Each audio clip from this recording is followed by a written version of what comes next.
The nurse did not look at me when she said it. She looked at her clipboard, then the wall, then finally at my face with the expression of someone delivering news they did not cause and did not want to carry. "Your surgery has been cancelled," she said. "By the account holder." I was already in the hospital gown. The 4-line was taped to the back of my left hand.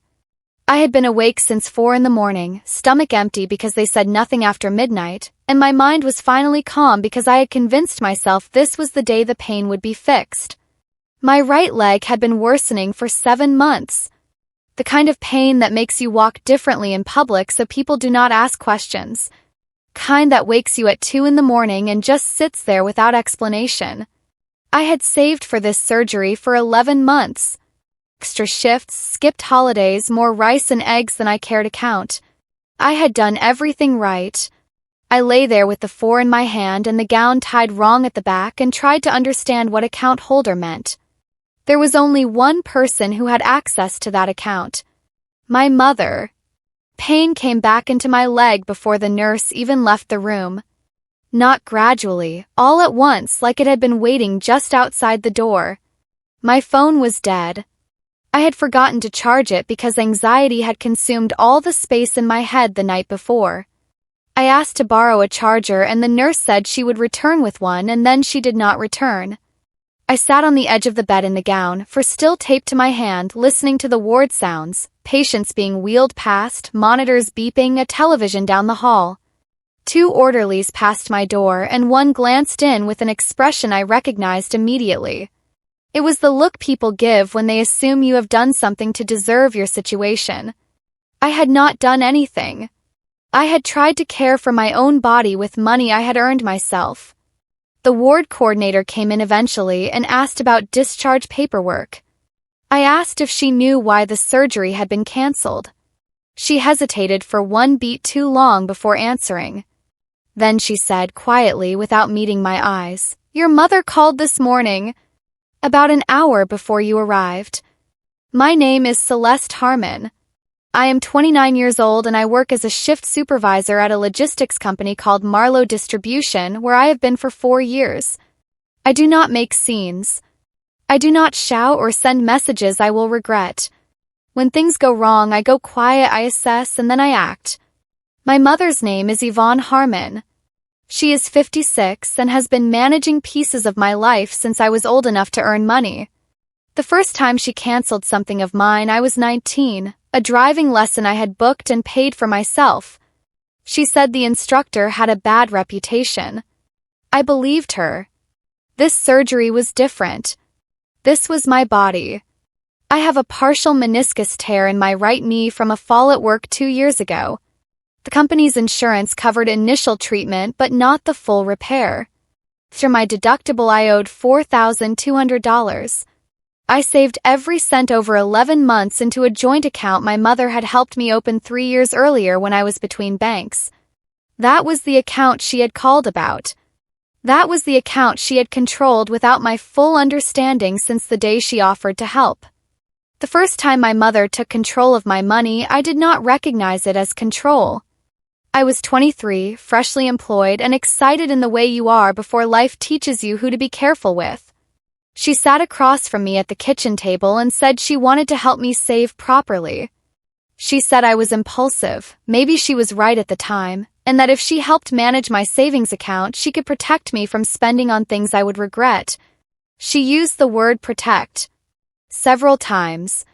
I had grown up watching her manage the family finances while my father worked long shifts, and she was organized. So I agreed and gave her joint access. I told myself it was temporary. For 3 months, I noticed she had stopped sending monthly summaries the way she had promised. I asked once and she said she had been busy. I asked again and she said everything was fine and that I worried too much. I stopped asking. Over the following years, I repeated those thoughts so many times they felt like my own. Looking back, most of them had come from her. She had planted each one deliberately in small conversations over years until I stopped questioning the account entirely. I found out much later that my mother had started redirecting small amounts from my deposits as early as the 4th month. Not dramatic sums. $40 here. 75 there. Amounts that do not register as missing unless you watch very closely. I was working full-time, commuting an hour each way, managing a new apartment, and trusting the woman who raised me. Some months she took nothing. Others she deposited small amounts back, as if keeping the balance looking reasonable. I believe those deposits were designed to prevent me from examining the account carefully. The full pattern only became visible when I pulled 6 years of statements and laid them side by side on my kitchen table in October. I sat there with the documents spread out and a cup of coffee going cold and thought about everything I had believed about myself over those years. That I was careless with money. That I needed her oversight. That she was helping me. Every one of those beliefs had come from her. She had spent 6 years building a version of me that would never look too carefully at what she was taking. Until that October evening on my kitchen table, it had worked completely. I returned to work 4 days after the cancellation. My leg was worse because the emotional weight of everything had tightened every muscle I owned. The limp I had managed carefully was now impossible to hide. My coworker, Troy Weston, noticed before anyone else.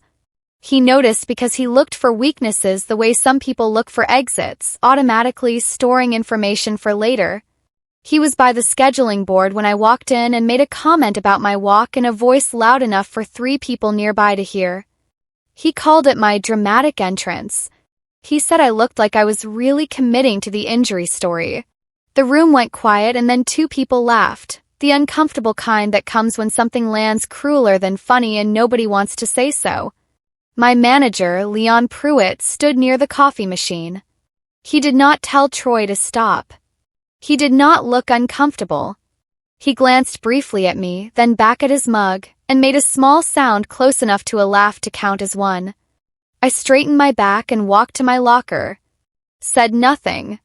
Started my shift on time and completed it without a single error, which was the only response that mattered. The shift that was supposed to be mine went to Troy. I had been promised the Friday evening slot 3 weeks earlier. It paid a premium and covered a route I had specifically trained for. Leon had confirmed it twice in writing, once by email, once by text that I had screenshotted. When the schedule went up, Troy's name was in my slot. Mine was not on Friday at all. I went to Leon's office and asked calmly. He said the schedule had changed and Troy had requested that slot. I said I had written confirmation. He said these things happened and I would be compensated next cycle. He did not look sorry. He looked like someone who had rehearsed how long this conversation needed to last. Over the next 2 weeks, my hours shifted in ways each just small enough to argue away. A shift trimmed by 40 minutes. A Friday pickup moved to Tuesday with no reason given. Alone, each change had a plausible excuse. Together they formed a clear pattern. My mother had spent 6 years training me to recognize small adjustments that quietly changed a total without announcing themselves. That education was about to become more useful than she had ever intended it to be. My mother called 11 days after the surgery cancellation on a Sunday evening. She used the voice she kept for moments when she wanted forgiveness before admitting anything. Soft. Measured. With a rhythm that told me she had already decided how the conversation would end. She said she had done what she did because she cared. She said the surgical center seemed expensive and she had been researching better options. She used the word invest. She did not want me to invest without a second opinion. I let her talk. I was on my kitchen floor with my back against the refrigerator because my leg hurt and the chair was uncomfortable. I let her fill the silence with the logic of someone who had convinced herself that what she did was love. Then she made the mistake she always made when she felt safe. She relaxed. She mentioned having been moving some funds around to keep things manageable. She said it the way you say something when you assume the other person is not tracking carefully. I was tracking every word. I wrote the exact phrase down immediately after we hung up, along with the time, the date, and precisely how she had said it. I called the bank directly the following morning, identified myself as a joint account holder, and requested 3 years of complete transaction history. The representative put me on hold for 6 minutes. She returned and said the full statement would be a PDF within 1 business day, or I could visit a branch for printed copies. My mother called that afternoon. I did not answer. She called again that evening. I did not answer that one either. She sent a message saying she had been meaning to discuss the account and that we should find time this week. The message had the quality of something written quickly then edited twice before sending. I did not respond. The next morning I downloaded the PDF alongside my employer deposit records from the same period. The numbers did not match. The gap between what I had deposited and what sat in the account was not a rounding error or a bank fee. It was enough to pay for my surgery twice and still have money left. I closed the laptop and sat still for several minutes. Then I opened it again and started writing down every document I would need to collect before I did anything else. I started documenting everything at work the same week I began documenting everything at home. I kept a small notebook in my locker and wrote in it after every shift. Dates. Times. Exact words. Who was present? I photographed the scheduling board every Monday before anything could be changed. I saved every email from Leon in a labeled folder. I kept every text message. I recorded every comment Troy made about my injury near coworkers and noted who was within earshot each time. I had always been organized. My mother called it anxious for years. My therapist eventually called it hypervigilant, a habit built by people who grew up in places where things shifted without warning and safety came from keeping close track. Troy had started saying in the break room that I had a tendency to exaggerate. He said it in the way people say things meant for a specific person without addressing them directly. 2 coworkers reported it to me within the same week. One added that Troy had described me as difficult to schedule around. He said this with the ease of someone who believed they were untouchable. That particular belief makes people stop watching what they leave behind. The secondary account appeared on page 7 of the bank PDF. It was listed as a linked account under my mother's primary profile. Transfers moved between it and our joint account regularly, not on a fixed schedule but frequently enough that when I mapped them against my deposit dates, the pattern was clear.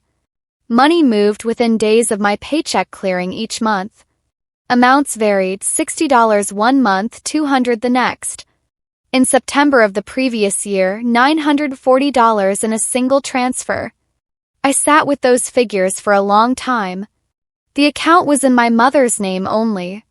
I had never been told it existed. It had never been mentioned in any of the summary conversations she offered while managing my savings. I added the total across 3 years. It was not the amount that made me pull back from the screen. The amount was painful, but the duration landed hardest.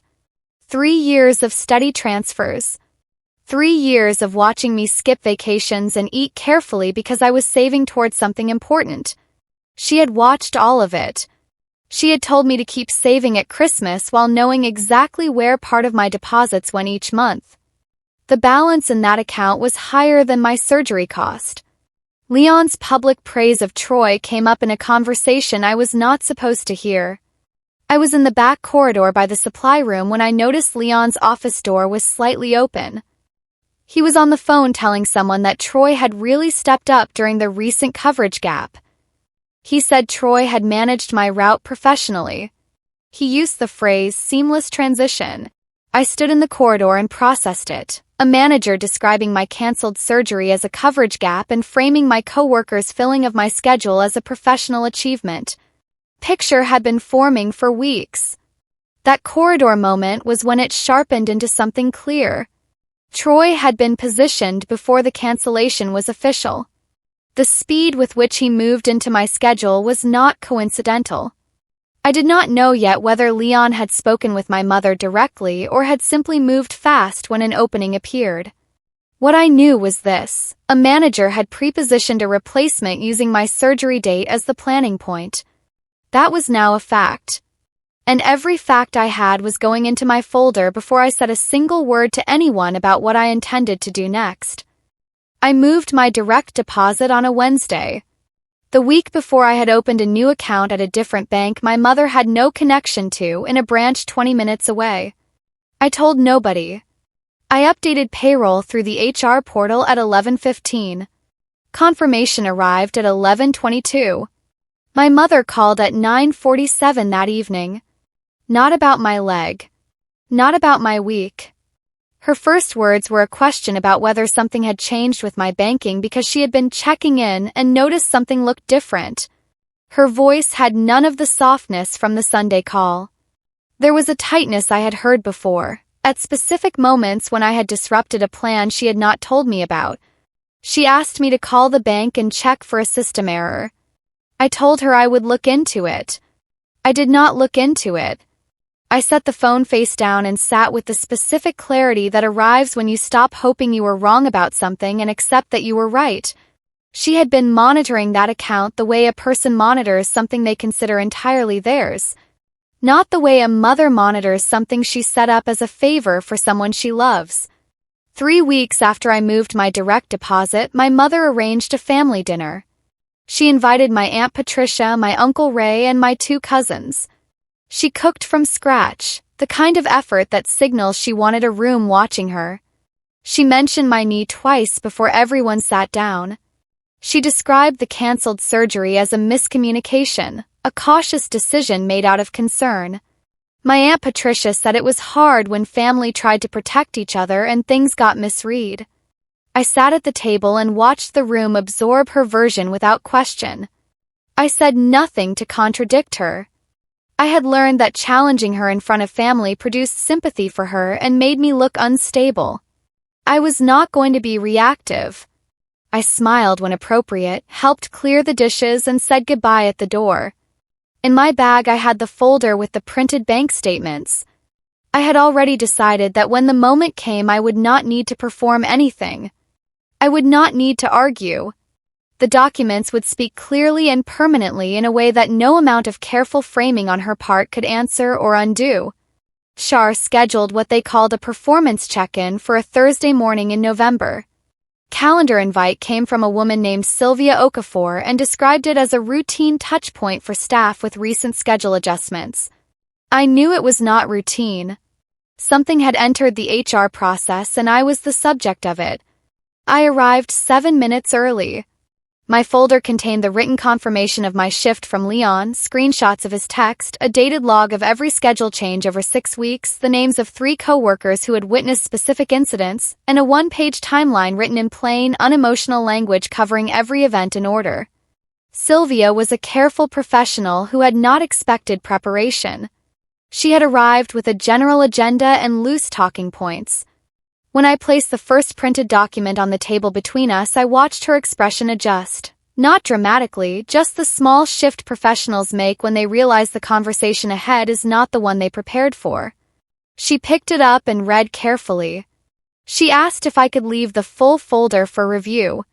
I told her I had made copies specifically for that purpose and had a full second set at home waiting. The follow-up HR meeting happened 8 days later and Leon was in the room. He arrived with the ease of a man who had already decided that his version of events was the one that would hold. He sat down, straightened his jacket, and looked across the table with the practiced patience of someone performing reasonableness. Sylvia reviewed my documentation point by point and asked Leon to respond to each. He held his composure for the first 3. On the 4th, whether he had known my surgery was scheduled on the date the shift was reassigned, he said he had no knowledge of any surgery. I placed a printed email on the table. It was Leon's own email. It referenced my medical leave request by its exact date. Sylvia read it, then looked at Leon. He said the email had been about a different matter. Then Troy, brought into the room partway through, described a conversation in a way that directly contradicted something Leon had stated minutes earlier. Troy had not meant to contradict him. He simply had not known which version of events Leon was presenting that morning. The gap between their accounts opened right in front of Sylvia, and Leon's fast, unplanned interruption when Troy spoke made everything considerably worse for both of them. My mother attempted to interfere with my rescheduled appointment 4 weeks after the first cancellation. She called the surgical center directly. I know this because the surgical coordinator called me personally to say that someone identifying herself as my emergency contact had raised concerns and requested that the procedure be delayed pending a family discussion. Coordinator said she wanted to verify with me before altering anything in my file. I told her clearly that no changes should be made, that I was the patient, and that my emergency contact had no authority over my medical appointments. Coordinator noted this and confirmed my date was unchanged. She was professional and kind. After I hung up, I sat quietly for a few minutes. My mother had not called me first. She had not sent a single message. She had gone directly to the surgical center and tried for the second time to remove my access to my own health care. She did this after I had moved my direct deposit, after I had stopped responding to her monitoring questions, after every signal I had given that I was no longer inside her system. She had tried it because she did not yet fully believe she had lost control. She was about to receive the clearest proof possible that she had. The rumor reached me through a coworker named Brenda Castillo, who found me in the break room and spoke low enough that it felt like a warning. She said people had been saying I had filed a formal complaint out of resentment after losing a shift. That was the version circulating. Not that I had submitted documented evidence after being treated unfairly. The story being told was that I was difficult, held grudges, and that the HR process was a personal attack. Brenda said she did not believe it but wanted me to know. I thanked her. After she left, I thought about the specific word. Resentment. It implied emotional motivation rather than documented fact, the framing someone reaches for when they want to discredit a complaint before it is examined. I thought about who in my life thought in terms of narrative management and deliberate doubt. I thought about my mother and the years she had spent shaping how relatives understood me. I could not prove she had planted this story. The written proof came from an email chain Sylvia shared with me as the named subject of the HR investigation. The thread was between Leon and Troy and began 5 weeks before my surgery date. The first message was Leon asking Troy if he could be available for additional Friday coverage coming up soon. Troy replied that he could make it work. Leon responded with a specific date, the exact date of my scheduled surgery. I read that exchange 3 times without moving. Leon had known my surgery date 5 weeks in advance. He had arranged replacement coverage before the surgery was canceled. He had done it before my mother called the surgical center. Whether Leon had spoken directly with my mother, or had learned of the cancellation through another channel, or had acted on information I still could not fully account for, I could not say with certainty. What I knew was time-stamped and documented. A manager had prearranged the removal of my confirmed shift using my surgery date as a planning point. That fact now lived inside an HR investigation file. I printed 2 copies, placed them in chronological order with every other piece of evidence I had collected, and sat for a moment looking at what 6 weeks of careful, quiet work had built. The closed HR meeting was on a Monday. It was the 4th formal session in 6 weeks and the first to include Leon's direct supervisor, a regional manager named Otto Ferris who had driven 2 hours from the main office. His presence changed the room immediately. Leon arrived looking organized and composed. He placed a folder on the table and briefly crossed his arms before uncrossing them. Otto Ferris sat with a legal pad and made notes quietly. He said very little for the first 20 minutes and simply listened while Sylvia walked through the documented timeline she had built from my submissions. When she reached the prearranged coverage email, she placed printed copies in front of everyone at the table. Leon said it had been general contingency planning, unrelated to my surgery. Otto Ferris asked calmly when that contingency planning had begun. Leon said he could not recall the precise date. Otto Ferris looked down at his printed copy where the date appeared clearly at the top of the email thread and made a single note on his legal pad. Leon watched him do it. The room went quiet in the way rooms go quiet when one person at the table has just understood something significant and everyone else can see exactly when it happened. I presented my full documentation in the final segment of the session. Sylvia gave me 15 minutes. I did not need all of them. I walked through the timeline in sequence, from the confirmed shift through the surgery cancellation, through the schedule changes, through the corridor conversation, through the rumor about resentment, and finally to the email chain. I placed a printed copy of each item on the table as I described it. I did not editorialize or raise my voice. I described each event the way I would describe a routing error at work, clearly, specifically dated, without unnecessary interpretation. Troy's expression began changing around the third document. He had arrived expecting a dispute where his version and mine would compete, and the more likable person would come out ahead. What was on the table was not a dispute. It was a record. When Sylvia asked Troy where the resentment rumor had originated, he looked at Leon before answering. That single glance told Otto Ferris and Sylvia what no spoken answer could. The gap between how Troy entered that room and how he looked in that moment was the most honest thing he had communicated in weeks. I arranged a smaller gathering 3 weeks later. Just my Aunt Patricia, my Uncle Ray, and my 2 cousins, the people who had sat at my mother's dinner table and nodded along as she described the cancelled surgery as a misunderstanding. I told them I needed to share something with people who deserved the complete picture. I printed the bank statements neatly and placed them in clear plastic sleeves. I printed the transfer history showing the secondary account. I made a simple 2-column table. My monthly deposits on the left, amounts transferred out to the secondary account on the right, month by month for 3 years. I showed them each document and let them read without interruption. My Aunt Patricia read in silence for 4 minutes. My Uncle Ray read for longer. My cousin Tara asked twice if she was reading the numbers correctly. I said yes both times. My mother was not there. I had not told her about the gathering. When I placed the surgery cost figure beside the secondary account balance, the room did not break into argument.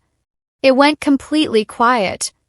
The kind of silence that is heavier than noise, the silence of people revising something they had believed for a long time and arriving somewhere they had not wanted to go. My mother appeared at my apartment 2 days after the family gathering without calling first. I let her in. I made tea and sat across the table from her. She talked for 8 minutes straight. She said the money had been held for emergencies and she had planned to return it at the right time.